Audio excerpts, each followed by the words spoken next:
Hi there, welcome back to Pete and Grada from the Purple House Wellness Center.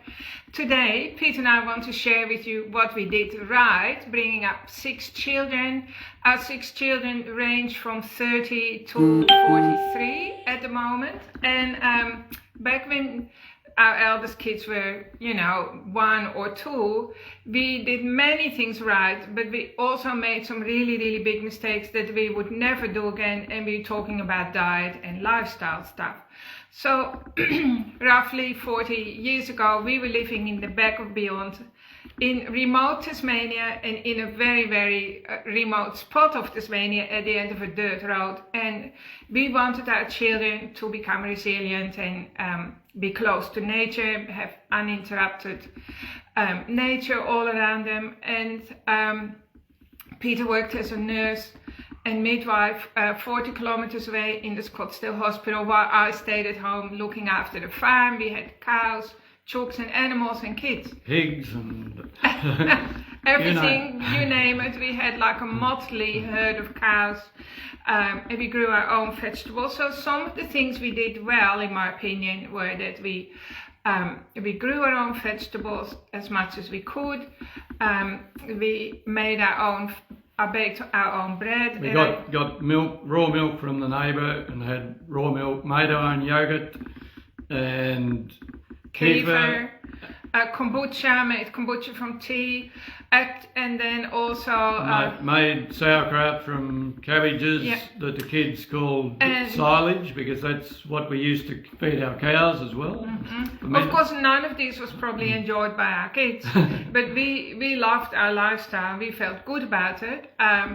So I made my own bread from organic flour as well, that I bought in Launceston somewhere. So we didn't have too many trips into the big wide world that is Launceston. In fact, I'll tell you, when Caleb, that's one of our sons, when he was about 6 or 7, we found ourselves in the middle of Launceston, and he came across a lamp post or a lantern post, and he didn't know what it was. He was like stroking it and asking himself, what's that, right? So that's how far deep we were living in the wilds of Tasmania, basically, with Pete working away. Some of the things we did right, as we've discussed, and then in the house we never had aluminium saucepans. We never had Teflon coated cooking ware. No, that's right. I was aware of how toxic. We were aware of how toxic they were.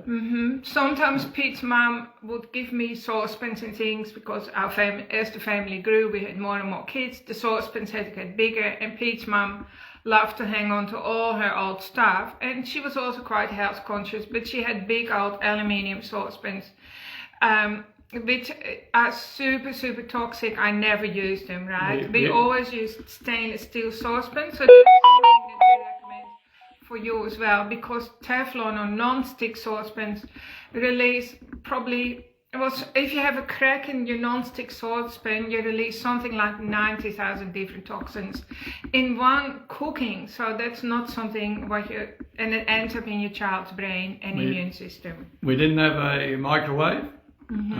Because if you feed microwave water or water your plants with microwave water, they'll die. So they're not getting the life force. that. Also, Pete and I, we did this out of our own accord. So it was completely our choice. Like my parents. My mum was very unhealthy always, and so if she came to visit, that was the highlight of the kids' week, because she always brought disgusting lollies, and I sometimes had to be really quick and chuck them in the bin after she left, before the kids had a chance to open them. So our kids had minimal sweets, but I did cook my own biscuits and things like that. We grew our own. We had a good orchard though, so we had fruit. We brought up our kids on a Western style diet, so things we would change. We wouldn't have fed them rolled oats for breakfast.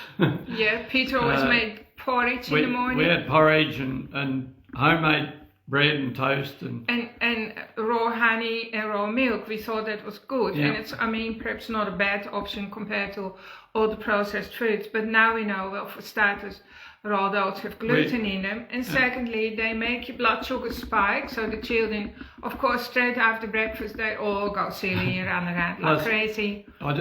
But we had fruit, we had a good orchard. But just let me tell you a story. Well, about recently, we've had Airbnb guests who have left scraps and food scraps and apple skin and apple cores, and we've thrown them to Cedric, and who's our donkey, and Clover the cow, and you can guarantee every time we throw them fruit scraps, they'll get out. They break through the fences. They break through the fences and go silly. They go absolutely nuts. Which they normally never do. I want you to know they're just happy chomping along on the paddock, very contented to be in their own little paddock, in their own spot.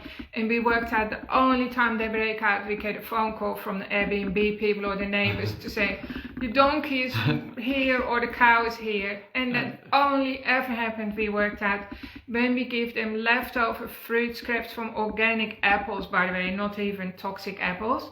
So then we figured out, of course, that's really what triggered this live stream today, because we realized our 6 children probably would have all been classified ADHD in hindsight, right? Well, I had a young couple bring a child to me that supposedly had ADHD. The teachers were wanting the parents to put him on Ritalin. They didn't want that, so they brought him here, and all they did to get a perfect child was change foods that turn to sugar and get rid of the sweet things, change his food source mainly to fats, his fuel source, and then give him a daily probiotic. And they had a perfect child in 2 to 3 weeks. Alright, so for people who are new to us, I just quickly want to clarify. The things that turn to sugar are the porridge, pasta, high starch carbohydrates. Fruit, obviously, I like sugar bombs. Grapes are complete sugar. I would never give my kids grapes. I didn't give them any grapes back in the past, because actually not a lifetime ago, when Pete was 18 or 20 or something, he worked on a, what do you call it, kibbutz, what did you call it back in those days? Moshav, over in Israel. In Israel, for a few weeks. When he was traveling around the world, and he realized they're spraying all the grapes with massive amount of hormones to make the grapes ripen, of course, which they would still do today. So when Pete came back from his travels, all that hormone spray was right through his clothes, and it took me a few washes actually to get rid of the smell, the hormone smell. So of course, this is 40 years ago, and in today's world, the food is way more toxic than everything is pretty much sprayed.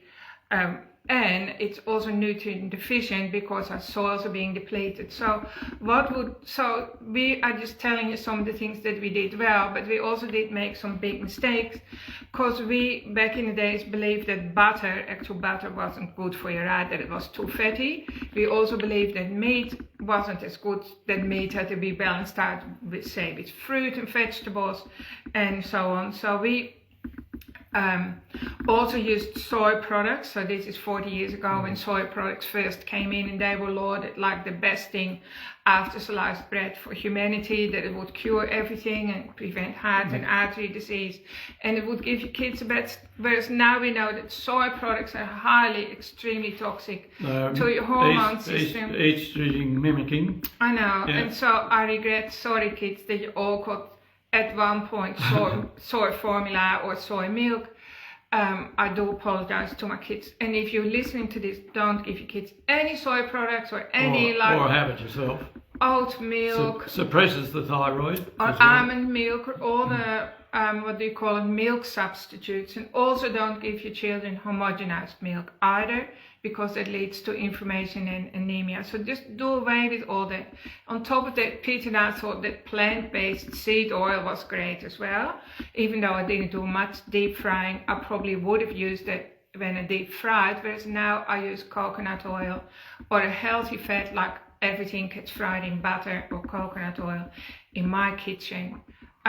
So it probably took us a good, maybe, well, I don't know, at the turn of the century, when a lot of information came out about how bad all those seed oils are, that we cut them out and we started having lots of butter. So Peter D said, you would probably eat a packet of butter a day nearly, wouldn't you? Oh, Close to. Yeah, half anyway. We also wouldn't give our kids as much fruit because Peter just explained how it sent our normal quiet cow and donkey crazy. And so, like, imagine if your child eats an apple a day, that's enough for your child to get ADHD behaviors or have bad behavior. For their brain development and thyroid function, we'd pop 2 or 3 drops of the iodine on their skin, so it'd really good absorb for your in, IQ. and it's really needed for brain development. Mm-hmm. And if we'd have known about Mighty Mins, we would have given them those instead of lollies to eat. Oh, well, they didn't have lollies, No, but Peter said that could have, they taste like a lolly, right? So no, got a bit of flavouring in. Yeah. So kids, they're a wafer that kids can chew, but there's been studies done on kids who have taken the Mighty Mins, and it's improved their grades About 3 times or something. 2 or 3 grades. Yeah. So Mighty Mins have been around probably now for 3 generations already in the US, right? They were developed by a naturopath 60 years ago. Then his son took over. So it's been, it's tried and true. And what's different about Mighty Mins is that it's got all the vitamins, but then on top of it, it's got all the minerals that are missing. And amino acids. And that's right. We would have given our kids lots of salt as well. Children up to the age of 7 or 8, you can put a bowl of salt down in front of them and tell them they can have as much as they like, and they won't have too much. So you teach them to stick their finger in the salt and lick it.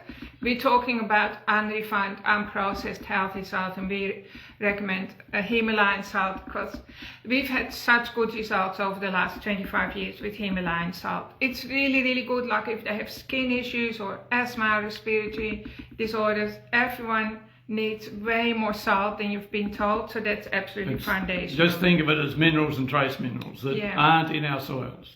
We would give our children much more meat than our kids, so even though we had our own meat, I still believed in the myth that meat is acidifying, which it's absolutely not. Meat is absolutely not acidifying.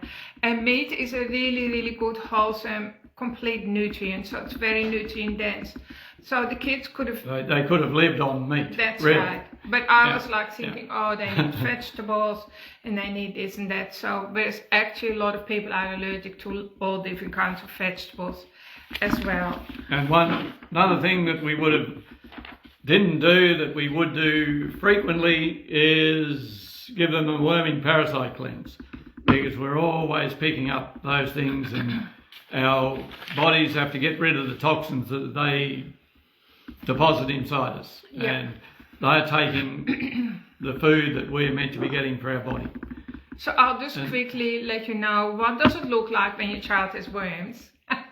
Well, they become hyperactive, they fight a lot, they are in grumpy moods, they cry a lot, they go off their food, or they're super hungry, one or the other. You just kind of lose your child and think, where's my beautiful child gone? Well, it's usually parasite burden in their body. Also, they get skin rashes, any kind of skin rashes that you can't explain, that don't go away. It's always, the bottom line is that it's due to parasites and worms.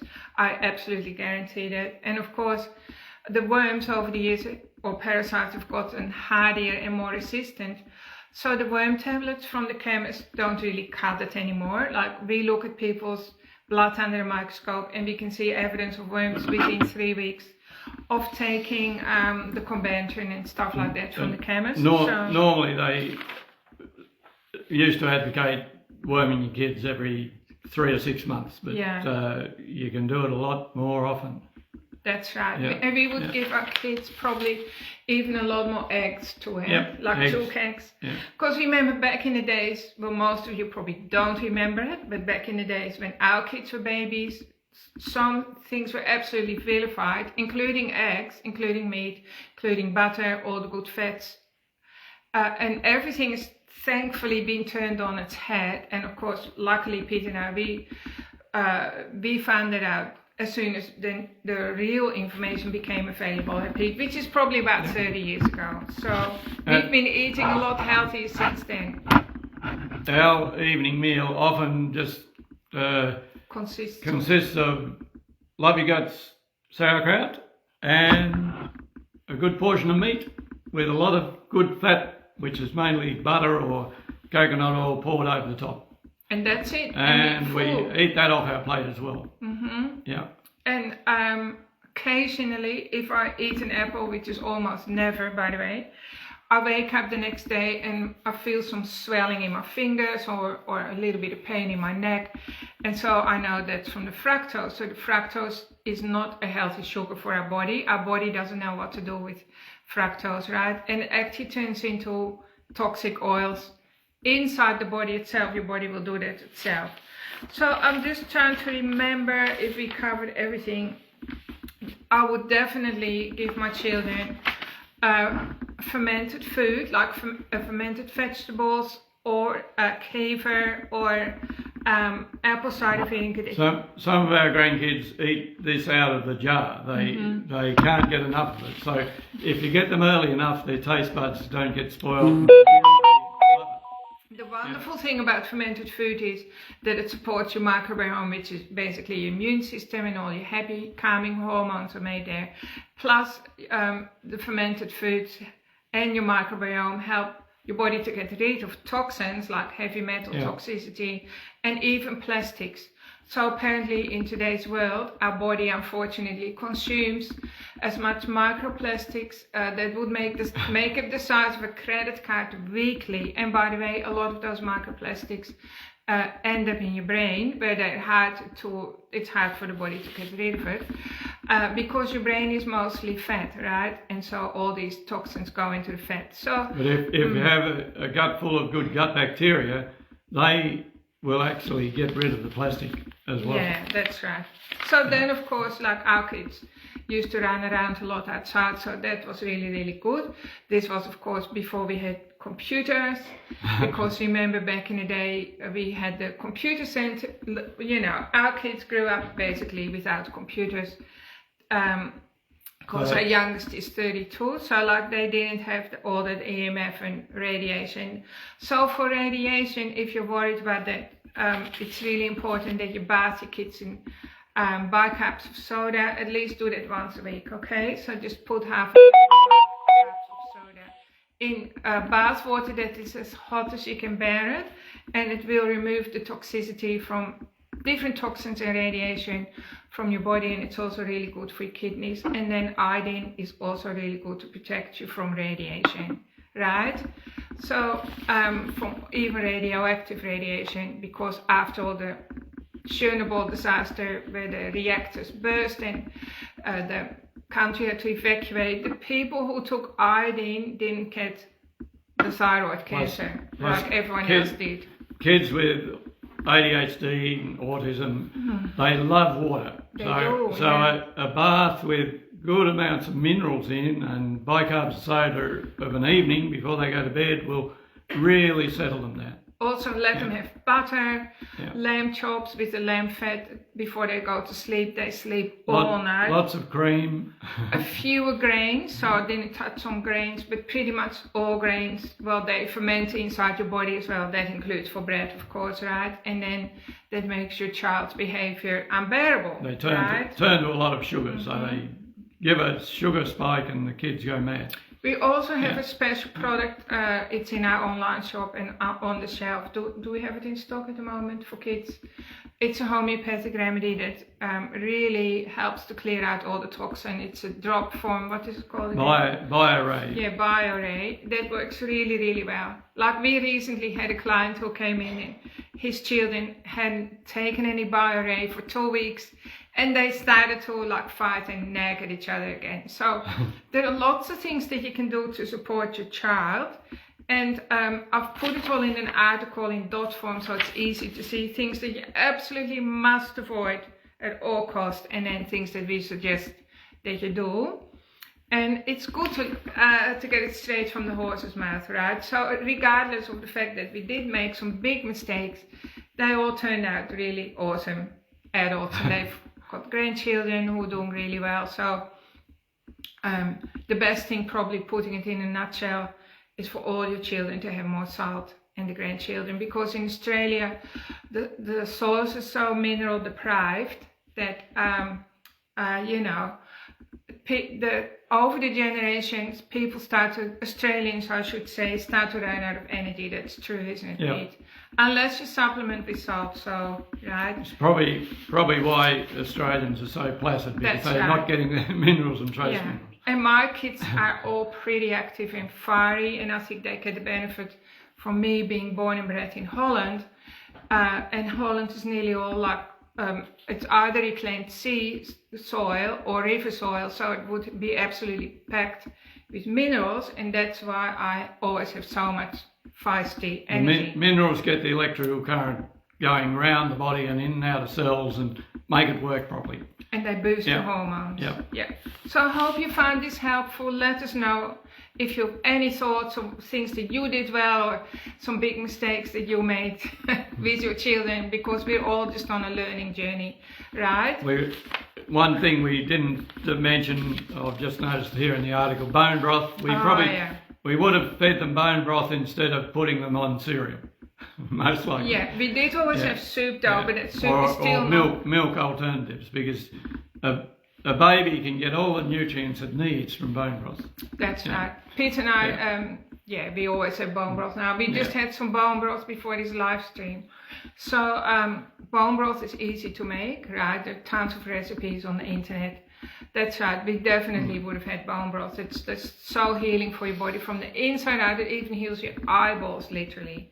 And do you know that we have like new eyes every 48 hours? So your body is constantly renewing. So that would be definitely something that we would do.